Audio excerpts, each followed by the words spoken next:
Hi guys, how are you all? Hope you're all safe at home and are able to manage the academic assignments during this lockdown period. Theory, I'm sure you're all able to manage very well through the online classes, but practicals may be a bit of a problem. As far as oral pathology subject is concerned, I just thought of helping you guys with the practical assignment, that is record writing, through small videos. My every video will have one histopathology lesion with the explanation of it and step-by-step instruction to how to go about drawing them. Please make use of them and I'm sure they will be of help to you. Thank you. See you all soon. Bye.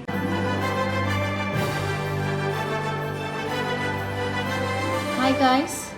Today's task is to know about Warthin's tumor and learn about how to draw Warthin's tumor.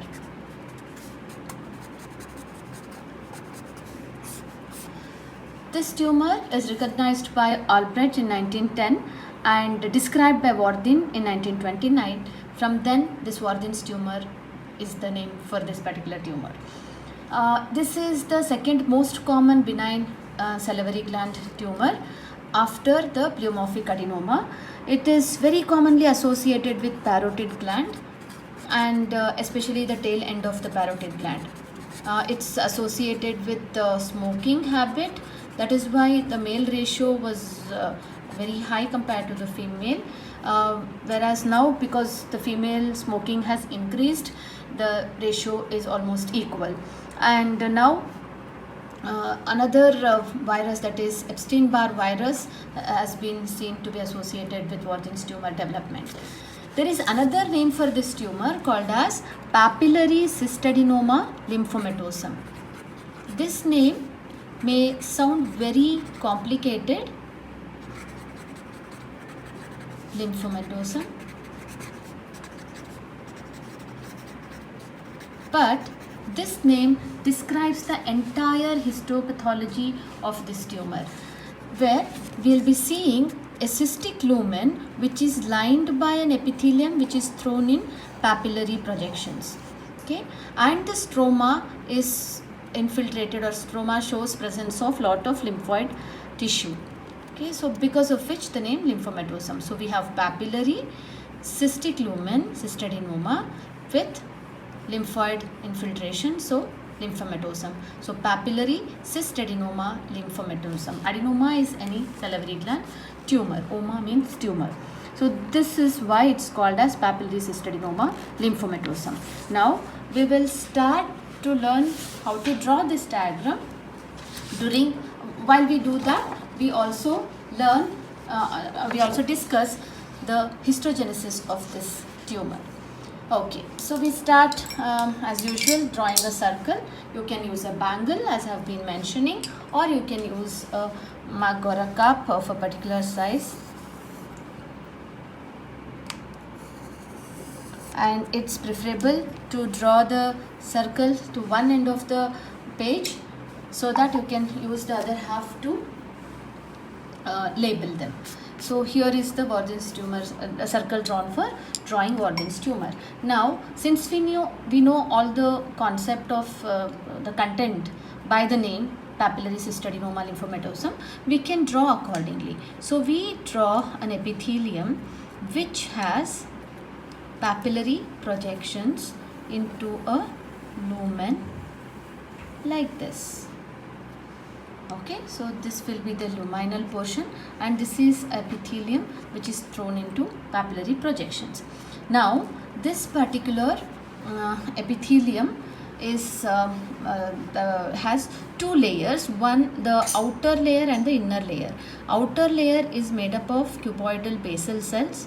Okay, so we will draw a neat cuboidal basal cells. So while we draw this, we will just understand the histogenesis or the pathogenesis of this tumor. This tumor, there are several concepts of its development. One concept is just that during the salivary gland tissue, the tumor arises in the salivary gland tissue that is entrapped within the paraparotid or the intraparotid lymph nodes during embryogenesis. Okay, it's just that whatever entrapped salivary gland tissue undergoes oncocytic change or tumorous neoplastic change. So second concept is that it's most likely a delayed hypersensitivity reaction. Basically, the salivary gland undergoes a neoplastic alteration or an oncocytic change, to which there is an immune reaction. To this immune reaction, you will have infiltration of the lymphocytes. Okay, so that is another theory. Now once we draw the outer basal cells, we will be drawing there is another layer of inner tall columnar cells.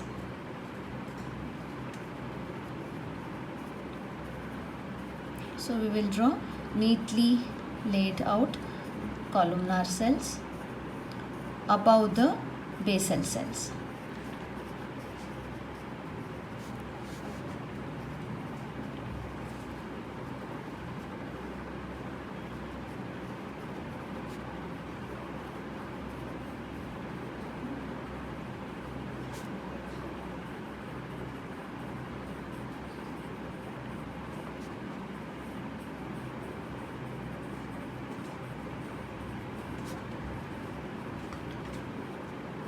This tumor is seen to be bilateral sometimes, but mostly it is metachronous, not synchronous. That is, bilateral lesions occurring at different times, not at the same time. So that is the metachronous tumor.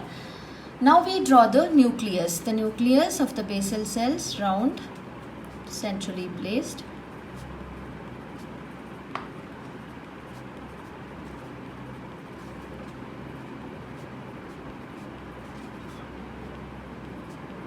We take care to draw these nuclei neatly placed inside the cytoplasm of each cell.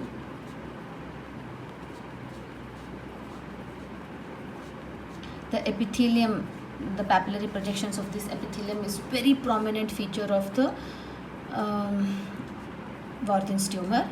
In the columnar cell, again we will be placing the nucleus in the center of the cell, and they are palisaded. That meaning all the nuclei at the same level in the cytoplasm of all the cells, giving a palisaded appearance.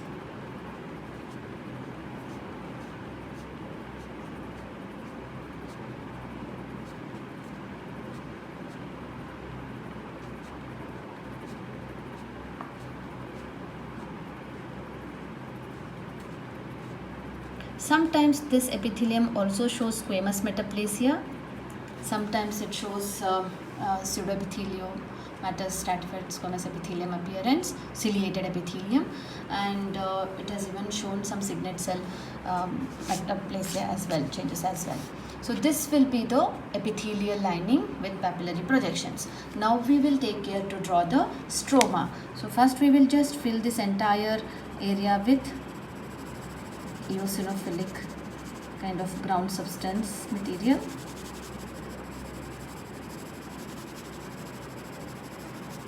You can either do the eosinophilic material now and then draw the lymphocytes, or the other way. You draw the lymphocytes first and then fill the rest of the area with the eosinophilic, fill it with the pink shading.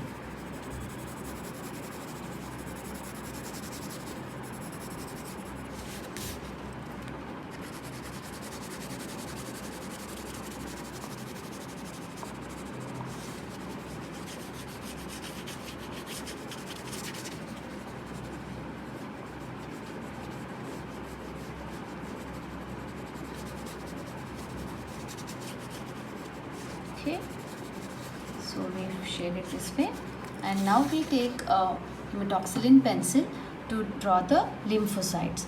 These lymphocytes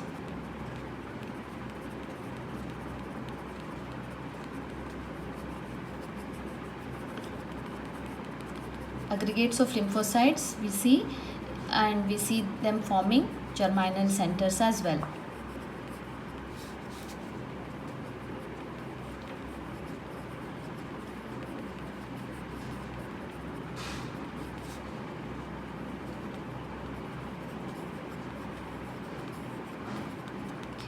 rest of the stroma.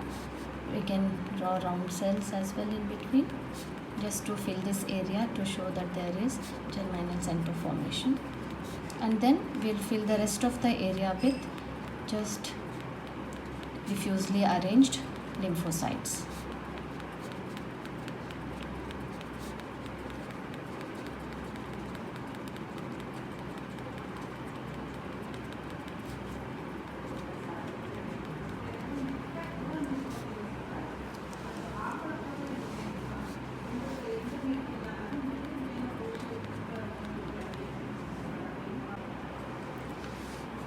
So this is the way you fill up the entire stroma with lymphocytes, and you can increase 1 or 2 germinal centers based on the space available.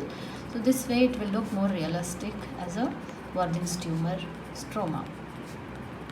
Once we finish the connective tissue part, that is the stromal part with lymphocytes, we just take care to fill in a little more finer details in the epithelium. That is, this epithelium is made up of oncocytic epithelial cells, meaning that these epithelial cell cytoplasm are filled with bright pink material, which is basically the mitochondria. So we can just fill it up with the pink material, so they will appear quite, they take up eosin stains, so you fill it up with granular pink material.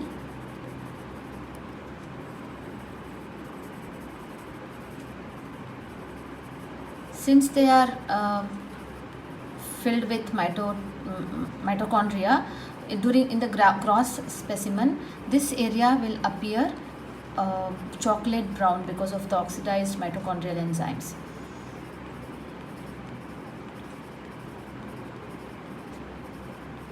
And we fill up the entire area with the granular eosinophilic bright material, which actually represents the mitochondria in the epithelium. And I was mentioning that the epithelial, that mitochondrial components can be stained with phosphotungstic acid hematoxylin stain, that is PTAH stain, or it can be, it is very evident even in electron microscopy. So these are the few things that you can mention if you are a postgraduate. So this is the histopathology diagram of Warthin's tumor, also known as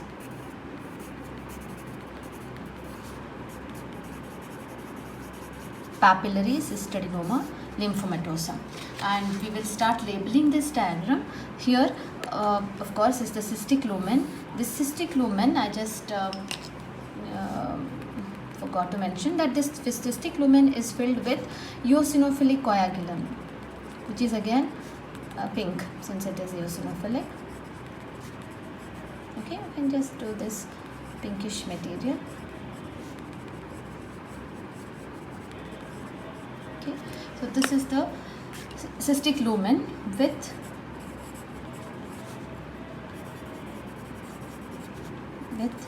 eosinophilic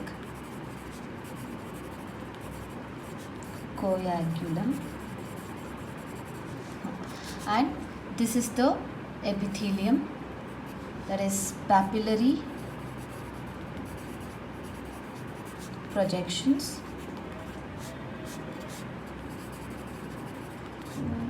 lined by bilayered epithelium. The outer basal cells, outer cuboidal basal cells, inner tall columnar